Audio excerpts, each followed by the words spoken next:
네, 2020년 주목할 만한 국제 동향에서 원유 시장에 대한 관심이 단연 높은데요. 사우디아라비아의 국영 석유 기업인 아람코가 국내 시장에도 끼치는 영향이 대단하죠. 아람코는 앞서 지난 1월 현대오일뱅크 지분을 19.9%를 1조 8천억 원에 매입한다고 발표했고요. 6월에는 S오일 석유화학시설에 2024년까지 7조 원을 투자한다고 밝힌 바 있습니다. 그래서 오늘은요, 지난해 가격 움직임과 주요 요인들을 짚어보면서 2020년 글로벌 원유 시장의 동향과 전망을 살펴보겠습니다. 네, 유가가 2019년 가장 낮은 수준이었던 것은요, 연초에 일로요. 당시 WTI는 배럴당 42.52달러, 브렌트유는 49.93달러를 기록했죠.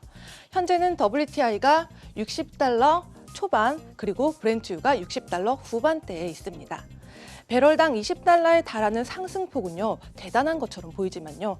사실 주된 화제는 어째서 이란과 베네수엘라에 대한 엄격한 제재와 또 중동에서 일어나는 지정학적 사건들에도 불구하고 왜 유가가 더 오르지 못했냐는 건데요.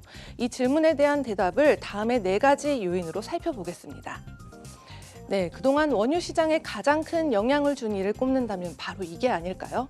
사우디아라비아가 드론에 피습을 당하고 미국의 새로운 제재를 가한 데다가 호르무즈 해협에서 유조선이 공격을 당했을 때에도 유가를 억누르고 있던 것은 다른 게 아니라 글로벌 경기 침체에 대한 공포였는데요. 이걸 더 부추긴 것은 미중 무역 정쟁의 고조와 또 그 밖의 부정적인 경제 지표들이었습니다. 그런데 다행스럽게도요, 무역 전쟁은 점차 진정이 되고 있고요.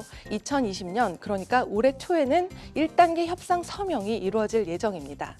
그래서 원유에 대한 수요가 다시 상승할 것으로 예상이 되고 있습니다. 네, 그리고 유가 상승을 막은 두 번째 원인입니다. 바로 미국의 산유량을 지목할 수가 있겠는데요. 미 에너지정보청에 따르면 미국 내 산유량은 지난달 1일 1280만 배럴이라는 신기록을 세웠습니다. 사실 시추공수는 줄어들고 프래킹 업체들의 재정은 또 악화가 됐지만요. 산유량만큼은 연일 최고치를 달리고 있습니다. 그 이유는 원유 산업이 가장 자원이 풍부하면서도 비용은 저렴한 지역에 집중했기 때문인데요. 채굴 업체들은 고가를 피하기 위해 수평정을 더 길게 파내기 시작했고요. 새로운 수송관이 개통되면서 프래킹에 사용되는 화학물질에도 개선이 있었다고 합니다.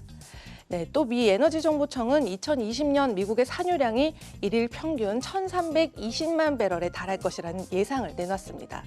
하지만 애널리스트들의 의견은 좀 달랐죠. 2020년 산유량 증가는 재정적인 이슈와 함께 빠른 고관률 때문에 둔화될 것이라며 지나치게 낙관적인 수치를 지적했습니다. 네, 오펙과 그 협력 국가들은요, 유가 상승을 위해 작년 내내 감산을 진행했지만 실상 별다른 효과를 보진 못했는데요. 사우디아라비아는 오펙 협약에 따른 할당량보다 더 큰 폭의 감산을 단행했지만 이 노력은 이라크와 나이지리아 또 러시아와의 초과 생산으로 상쇄가 됐고요. 2020년에도 같은 시도를 반복할 것으로 보입니다. 그리고 오펙과 오펙 플러스는 1분기 추가 감산을 선언했는데요.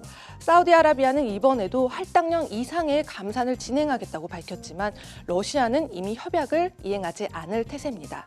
한마디로 2019년 시장은 오펙의 정책에 반응을 하지 않았고요. 2020년이라고 해서 크게 달라질 가능성은 미미할 것으로 보입니다. 네, 이제 마지막 요인입니다.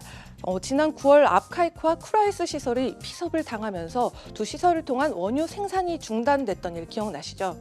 그때 유가가 일시적으로 오르기는 했지만 아람코가 예상을 뛰어넘는 속도로 공급을 정상화시키면서 피습 이전 수준까지 다시 하락하고 말았는데요. 일부 애널리스트들은 이 사건으로 새로운 리스크 프리미엄이 붙을 것이라고 예상을 했지만 시장은 약한 경제 성장 지표와 원유 수요 둔화 전망에서 눈을 돌리지 않고 이 예상 역시 틀렸다는 것을 증명을 했었죠. 네, 이렇듯 최소한의 수요가 늘어날 가능성이 없다시피 한 2020년 상반기가 끝나기 전에는 지정학적인 위협이 글로벌 원유 시장에 큰 영향을 주지 못할 것으로 보입니다. 네, 지금까지 인베스팅닷컴에서 전해드리는 글로벌 원유 시장 브리핑이었습니다.